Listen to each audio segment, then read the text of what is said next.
शिव पार्वती की कृपा। सोमवार का दिन शंकर भगवान को समर्पित होता है।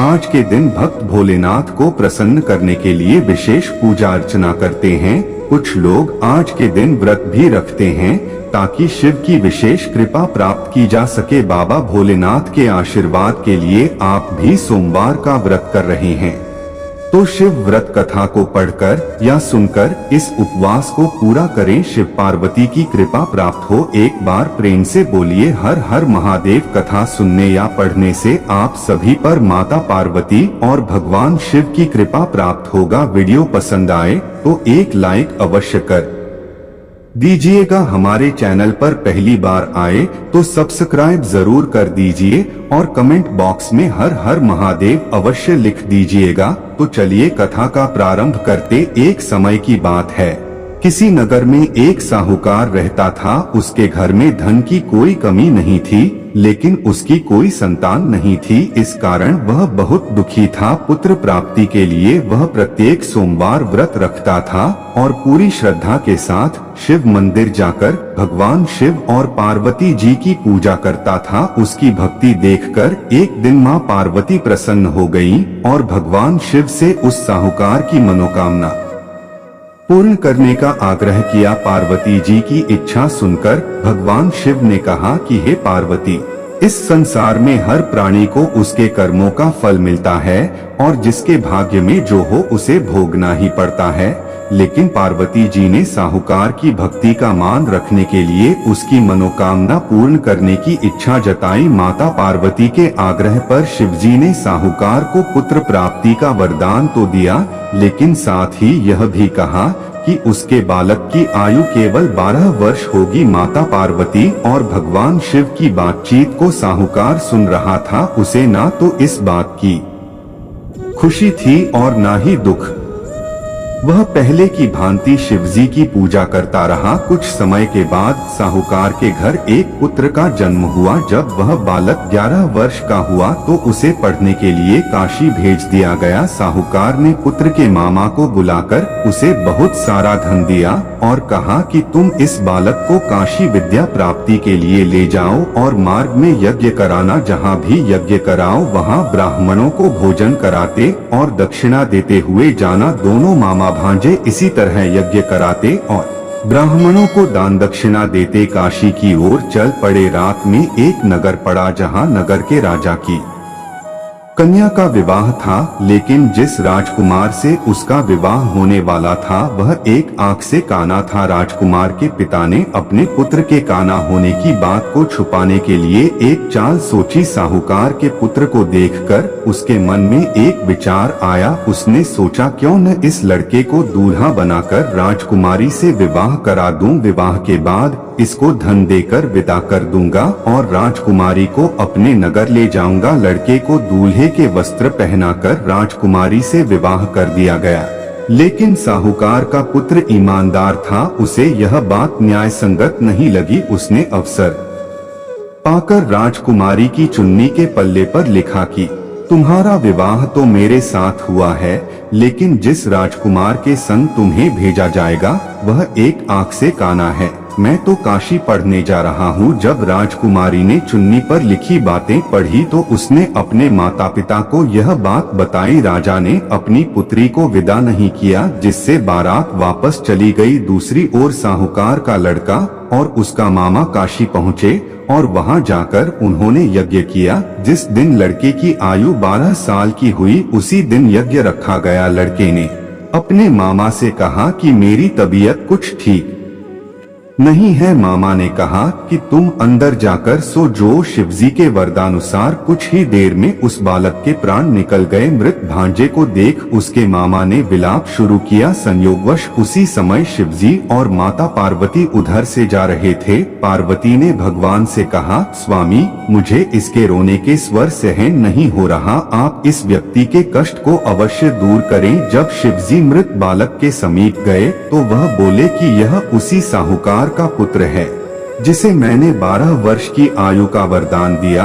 अब इसकी आयु पूरी हो चुकी है।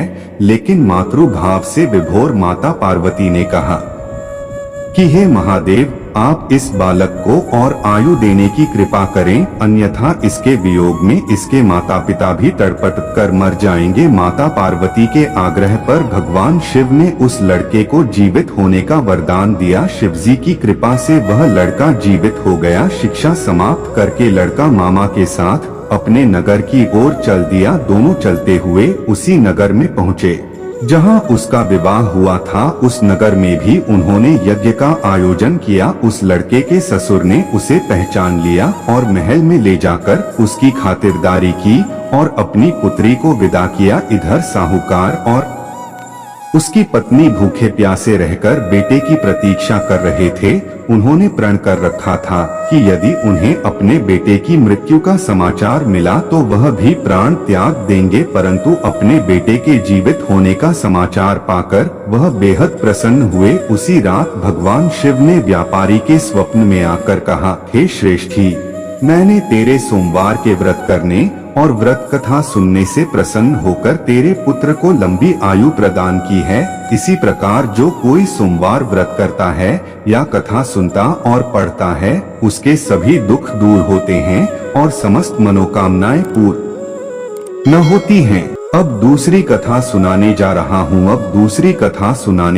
हूँ। पौराणिक कथा के अनुसार पूर्व काल में चित्रभानु नामक एक शिकारी था। जानवरों की हत्या करके वह अपने परिवार को पालता था। वह एक साहूकार का कर्जदार था, लेकिन उसका ऋण समय पर न चुका सका। क्रोधित साहूकार ने शिकारी को शिवमठ में बंदी बना लिया। संयोग से उस दिन सोमवार थी। शिकारी ध्यानमग्न होकर शिव संबंधी धार्मिक बातें सुनता रहा। चतुर्दशी को उसने शिवरात्रि व्रत की कथा भी सुनी। शाम होते ही साहूकार ने उसे अपने पास बुलाया और ऋण चुकाने के विषय में बात की।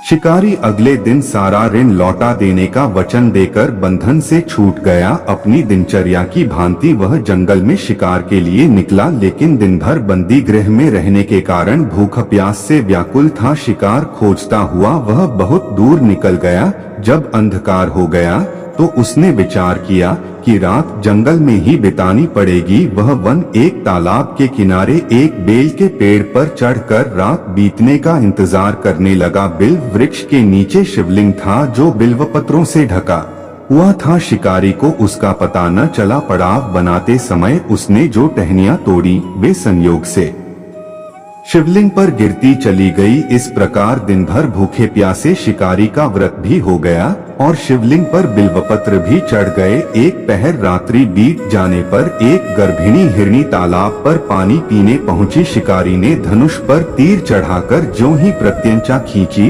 हिरनी बोली, मैं गर्भिणी हूँ, शीघ्र ही प्रसव करूंगी। तुम एक साथ दो जीवों की हत्या करोगे, जो ठीक नहीं है। मैं बच्चे को जन्म देकर शीघ्र ही तुम्हारे समक्ष प्रस्तुत हो जाऊंगी, तब मार लेना। शिकारी ने प्रत्यंचा ढीली कर दी और हिरनी जंगली झाड़ियों में लुप्त हो गई। प्रत्यंचा चढ़ाने तथा ढीली करने के वक्त कुछ बिल्व पत्र अनायास ही टूटकर शिवलिंग पर गिर गए। इस प्रकार उससे अनजाने में ही प्रथम प्रहर का पूजन भी संपन्न हो गया। कुछ ही देर बाद एक और हिरनी उधर से निकली। शिकारी की प्रसन्नता का ठिकाना न रहा। समीप आने पर उसने धनुष पर बाण चढ़ाया। तब उसे देख हिरनी ने विनम्रता पूर्वक निवेदन किया, हे शिकारी, मैं थोड़ी देर पहले ऋतु से निवृत्त हुई हूँ, कामातुर विरहिणी हूँ, अपने प्रिय की खोज में भटक रही हूँ। मैं अपने पति से मिलकर शीघ्र ही तुम्हारे पास आ जाऊंगी। शिकारी ने उसे भी जाने दिया। 2 बार शिकार को खोकर उसका माथा ठनका। वह चिंता में पड़ गया। रात्रि का आखिरी पहर बीत रहा था। इस बार भी धनुष से लगकर कुछ बेलपत्र शिवलिंग पर जा गिरे तथा दूसरे प्रहर की पूजन भी संपन्न हो गई। तभी एक अन्य हिरणी अपने बच्चों के साथ उधर से निकली। शिकारी के लिए यह स्वर्णिम अवसर था। उसने धनुष पर तीर चढ़ाने में देर नहीं लगाई। वह तीर छोड़ने ही वाला था कि हिरणी बोली, हे शिकारी, मैं इन बच्चों को इनके पिता के हवाले करके लौट आऊंगी। इस समय मुझे मत मारो। शिकारी हंसा और बोला, सामने आए शिकार को छोड़ दूं, मैं ऐसा मूर्ख नहीं। इससे पहले मैं 2 बार अपना शिकार खो चुका हूँ। मेरे बच्चे भूख प्यास से व्यग्र हो रहे होंगे। उत्तर में हिरणी ने फिर कहा, जैसे तुम्हें अपने बच्चों की ममता सता रही है, ठीक वैसे ही मुझे भी हे शिकारी मेरा विश्वास करो। मैं इन्हें इनके पिता के पास छोड़कर तुरंत लौटने की प्रतिज्ञा करती हूँ। हिरणी का दुख भरा स्वर सुनकर शिकारी को उस पर दया आ गई। उसने उस मृगी को भी जाने दिया। शिकार के अभाव में तथा भूख प्यास से व्याकुल शिकारी अनजाने में ही बेल वृक्ष पर बैठा बेलपत्र तोड़ तोड़ कर नीचे फेंकता जा रहा था। पांव फटने को हुई तो एक हष्टपुष्ट मृग उसी रास्ते पर आया। शिकारी ने सोच लिया कि इसका शिकार वह अवश्य करेगा। शिकारी की तनी प्रत्यंचा देखकर मृग विनीत स्वर में बोला, हे शिकारी, यदि तुमने मुझसे पूर्व आने वाली 3 मृगियों तथा छोटे छोटे बच्चों को मार डाला है तो मुझे भी मारने में विलंब न करो, ताकि मुझे उनके वियोग में एक क्षण भी दुख न सहना पड़े। मैं उन हिरनियों का पति हूँ। यदि तुमने उन्हें जीवन दान दिया है तो मुझे भी कुछ क्षण का जीवन देने की कृपा करो। मैं उनसे मिलकर तुम्हारे समक्ष उपस्थित हो जाऊंगा। मृग की बात सुनते ही शिकारी के सामने पूरी रात का घटनाचक्र घूम गया। उसने सारी कथा मृग को सुना दी। तब मृग ने कहा, मेरी तीनों पत्नियां जिस प्रकार प्रतिज्ञाबद्ध होकर गई हैं, मेरी मृत्यु से अपने धर्म का पालन नहीं कर पाएंगी। आठ जैसे तुमने उन्हें विश्वास पात्र मानकर छोड़ा है, वैसे ही मुझे भी जाने दो। मैं उन सब के साथ तुम्हारे सामने शीघ्र ही उपस्थित होता हूँ। शिकारी ने उसे भी जाने दिया। इस प्रकार सुबह हो आई। उपवास, रात्रि जागरण तथा शिवलिंग पर बेलपत्र चढ़ने से अनजाने में ही पर सोमवार की पूजा पूर्ण हो गई। पर अनजाने में ही की हुई पूजन का परिणाम उसे तत्काल मिला। शिकारी का हिंसक हृदय निर्मल हो गया। उसमें भगवत शक्ति का वास हो गया। थोड़ी ही देर बाद वह मृग सपरिवार शिकारी के समक्ष उपस्थित हो गया ताकि वह उनका शिकार कर सके।